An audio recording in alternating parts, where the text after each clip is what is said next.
അധിനിവേശങ്ങൾക്ക് മുമ്പുള്ള സ്വതന്ത്ര യോദ്ധാ കുടുംബങ്ങളുടെ ലോകം. ഈ കഥ ഒരു വ്യക്തിയുടെ ജീവിതം മാത്രമല്ല, ഒരു ഭൂമിശാസ്ത്രത്തിന്റെ ഓർമ്മയാണ്. നാദാപുരത്തിനടുത്ത് മയ്യഴിപ്പുഴയുടെ തീരത്ത് ജാതിയേരി കല്ലാച്ചി പ്രദേശത്ത് പുത്തൂരം വീട് നിലനിന്നിരുന്നു.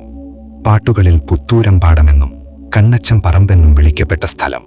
അവിടെ പൊൻപറ്റ ഭഗവതി ക്ഷേത്രം, വിഷ്ണു ക്ഷേത്രം, നൂറ്റാണ്ടുകൾ പഴക്കമുള്ള നാഗക്കാവ്, വള്ളി പടർന്ന കിണർ.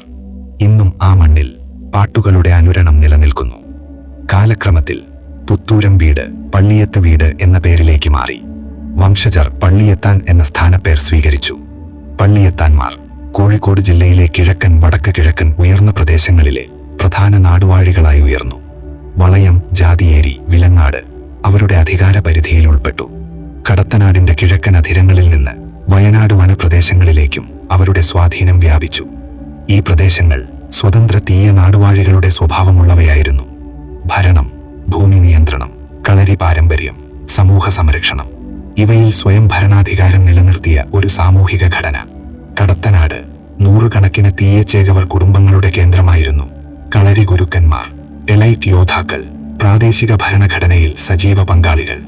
പുത്തൂരം വീടിന്റെ കഥകൾ പാട്ടുകളിൽ അമരത്വം നേടിയെങ്കിലും മറ്റനേകം യോദ്ധാവംശങ്ങൾ ചരിത്രപരമായ അംഗങ്ങളിലും യുദ്ധങ്ങളിലും തുല്യമോ അതിലധികമോ ധീരത തെളിയിച്ചു.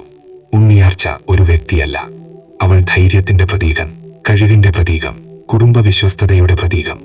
കുതിര സവാരി ചെയ്ത, ആയുധങ്ങൾ കൈകാര്യം ചെയ്ത, ധർമ്മത്തിനായി നിയമങ്ങൾ ലംഘിച്ച ഒരു സ്ത്രീ. പാട്ടുകളിലും സ്ഥലങ്ങളിലും സംരക്ഷിക്കപ്പെട്ട അവളുടെ ഓർമ്മ കടത്തനാടിന്റെ പൈതൃകത്തെ കേരളത്തിന്റെ സാംസ്കാരിക ഭൂപടത്തിൽ തിളങ്ങുന്ന സ്ഥാനത്ത് നിർത്തുന്നു. ഇളവന്നൂർ മഠം പോലുള്ള സ്ഥലങ്ങളും കളരി മൈതാനങ്ങളും ഈ ഇതിഹാസങ്ങളെ ഇന്നും ജീവനോടെ നിർത്തുന്നു. കേരളത്തിന്റെ യോദ്ധാചരിത്രം വൈവിധ്യമായതും പാളികളുള്ളതും അത്യന്തം ധീരവുമാണ്. ഒരു സ്ത്രീയുടെ കഥ, നൂറ്റാണ്ടുകളിലെ അനേകം അജ്ഞാത യോദ്ധാക്കളുടെ ധൈര്യത്തിന്റെ പ്രതിധ്വനി. അതാണ് ഉണ്ണിയാർച്ചയുടെ പാരമ്പര്യം.